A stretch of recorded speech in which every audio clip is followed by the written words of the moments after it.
Alright, I'm going to teach you guys how to double stroke roll.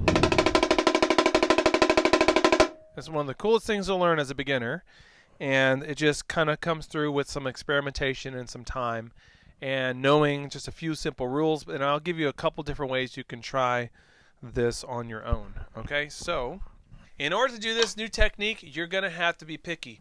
You're going to have to be the one to go, no, I'm using wrist. Oh, no, I'm not using enough arm. Nope, my fingers are falling apart. You can't wish this into existence. You have to be picky. Okay? You have to be picky. First thing we want to talk about are what I call the anti-rules. So we have been working on mostly wrist. Okay? And now I actually want you to lock the wrist and use your arm lever. So we're going to be moving from the elbow here. Do not press your wrist in or don't function from the wrist. Okay, I want you to move your arm and stick will move as one. Don't move your wrist. I've been telling you to keep your fingers on the stick. Even when you open up to front fulcrum, I said keep your pinky on. Now I do want you to keep your fingers kind of glued together in a sense, but now I'm going to allow you to take your pinky and ring finger off just a bit so the stick has some wobble and some freedom. Now most kids try to throw their fingers out like this. Don't do that. Also, don't make your hands, don't put your stick under your palm. Still keep the butt of the stick on the outside of your hand. We're just opening up a little bit while keeping the fingers still intact. Okay? So then we're going to be setting some pressure in the thumb and first and middle, and then these back fingers are not really being used right now. The other thing is that everything we've been doing has been coming up. Now we're going to be thinking through the drum in a sense for some of you. Okay, some of you actually get that much easier and you don't have to think it as much.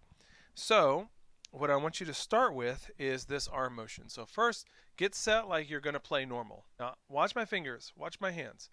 I'm going to open my pinky and my ring finger like I just talked about, but you can barely see it. But look what I did.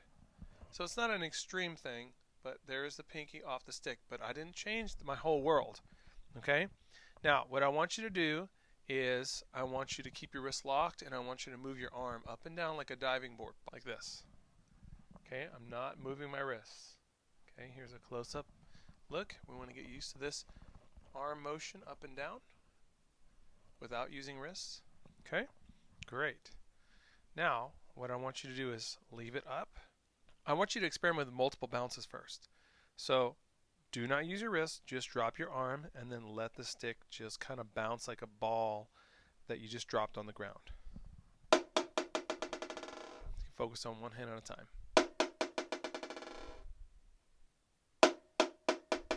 The more bounces, the better. Try your left hand. When you're done, just leave it on the drum.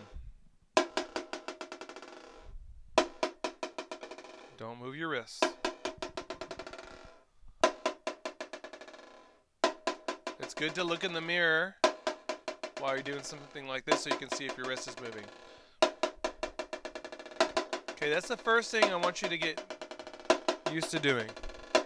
Eventually you can get a little faster. Now what you don't want to do is this, where you lift one and then lift the other, like this. You want everything to be kind of a downward mentality. And by the way, this is getting you ready for buzz rolls too. It's the same principles. Okay, so that's one way to kind of get going with the arm and the pressure and letting the stick move like a seesaw, right? The pressure's here in the thumb and the first, and then the stick is able to wobble like a seesaw right there. Okay, so you can't be letting go with your first finger or doing shenanigans here with your finger. Okay, you're gonna let it be free in the back, and it's gonna wobble like that. Okay, and this is a matter of pressure. The next way I want you to try is put your sticks on the head, hold your sticks normal, but keep the sticks on the head. Okay, now boop, take those pinkies off. Again, you barely saw it, right? I'm not doing anything crazy.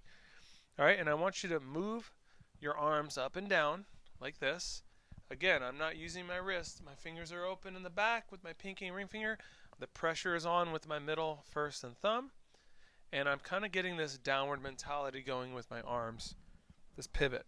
Okay, don't use wrist. Now what we're going to do is, and then we're going to start to pick the sticks up slightly, but still through the drum like we're feeling right now. But I'm still, if you lose it, go back to this and make sure you're through the drum. Alright, just lifting a little bit. Now, after you do that, I want you to loosen the pressure in your thumb and first and middle, and maybe a little less pressure into the drum head, and try to get like 4 notes, then try to get 3 notes. You're kind of hearing 1, 2, 3, 1, 2, 3, 1, 2, 3. And then less pressure and only get 2 notes. Again, this is from the arm. If you're still getting a buzz, you need to have less pressure. If you're only getting 1 note, you need to play through the drum more. Think through the drum, like there's another drum below this drum you're trying to get to. Okay? Once you can get 2 notes out of 1 motion consistently, you're ready for the next part. Now, if you're not getting that, you need to go back and keep experimenting with this. Pause the video or whatever. Okay, a lot of kids hear 2 notes, so they go 1, 2, 1, 2, 1, 2, or go 1, 2, 1, 2. Start using wrists and try to do 2 motions. It is 1 motion. Okay, this is a 2-for-1 special. We have 1 motion and 2 notes come out of it because of everything we're doing with our fingers and the pressure and using our arm instead of wrist. If you use wrist, it tends to kill the rebound and puts too much pressure, but the arm is just enough. Okay. Now, if you're having trouble with that, here's another way you can do it. Get the motion going off to the side of the drum. Get the fingers off in the back. Again, like your fingers are glued together, but they're barely off. Okay, you're finding that pressure, arm up and down, and then it's like you're dipping your stick in water and then lifting it out. That's it. 1 motion. Don't hit the water twice. Boom, boom. It's you dip it in 1 time and then you lift it out of the water. Okay, or dip your ice cream cone in chocolate, whatever. Okay, it's 1 dip. Okay, and 2 notes come out of that. Okay, so what you do is you get the motion going, get that going really good, and then try to get 2 notes. Just go over to the drum for 1 second, and then go back to the side. Keep the motion going. Once you can get that to happen where it has 2 notes out of 1 motion, then try to get 2 drags to happen. Mama, mama, 2 syllables. Right, then get 3. Then back to the motion. It's all about the motion. Then 4. And go through all the way until you get to 8, or until you get to the point where you can just get it consistently. Okay? Do the same thing with your left hand. Right? It might be different for your weak hand.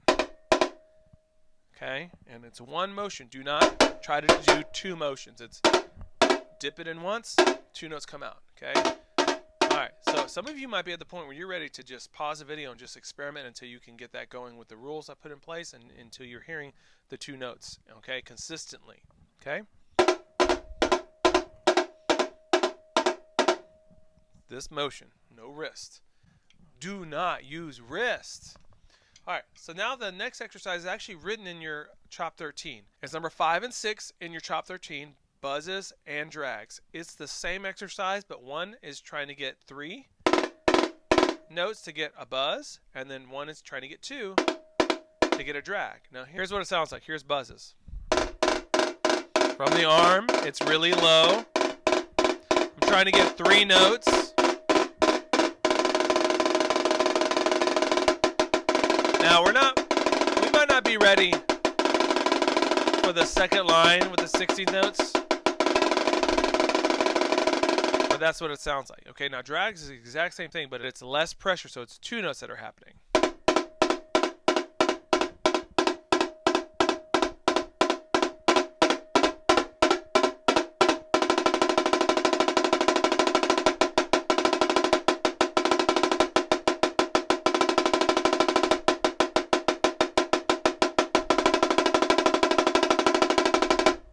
Okay, now both exercises are built this way. It's going, how does my right hand sound? How does my left hand sound? And it's not just about the sound, it's how does the technique look. So you're assessing each hand, then you're trying to get them both to look the same and feel the same weight, same height. And then the 4th measure is putting it with watermelons. 1 ienda, right? And you're trying to get the timing to be seamless and make sure it's nice and even, same height. Now split rhythm, right? Same thing with drags. You're trying to make sure you're getting a consistent double and technique. then both evenly and matched, and then split it. So that's the real exercise that's in Shop 13, but we got experimentation to do before we even get there. But some of you might be ready to go to that part. Okay, and again, the second line where you're doing chicken in a roll, or again, is trying to get consistency between check, which is just the 16th notes without the buzzes or drags, and the drags. Okay, some kids go. This should be the same height, whether you're doing buzzes or drags.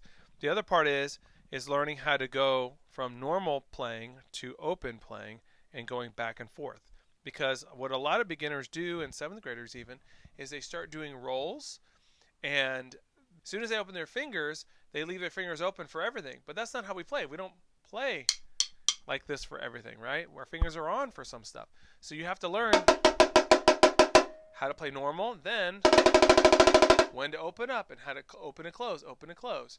So when you're doing the second line of those exercises, it's close, open, close, open, close, open, then close for a measure, open for a measure, and close. So it'll be like this. Close, open, close, open, close, open. I don't know if you can see it. Close. Come back my hand. Open. And even with the buzz, the same thing. Close, open, close, open. You have to learn how to open and close. Okay? All right. So hopefully that's enough to get you guys experimenting with that. But it's definitely one of those cool things once you get it and you find that sweet spot of the pressure and the technique, you're going to be like, wow, this is so cool. Okay? Last thing that a lot of kids do is they hear that rhythm. They hear how it's creating a 30-second note. And then they hear the rhythm that it's creating, which is digga digga digga digga digga digga, right? So they hear that and they try to make their singles that fast. Right, left, right, left. Right, left, right, left, right, left. And that's not what it is. It's doubles, and you're thinking 1 E and a. 1 E and a, 2 E and a, 3 E and a, 4 E and a. So you're thinking 1 E and a, 2 E and a, but you're hearing digga digga digga digga digga digga digga. You have to trust the motion. Don't try to play digga digga digga digga digga digga digga digga with right, left, right, left. It's doubles. Okay? All right, guys. Good luck.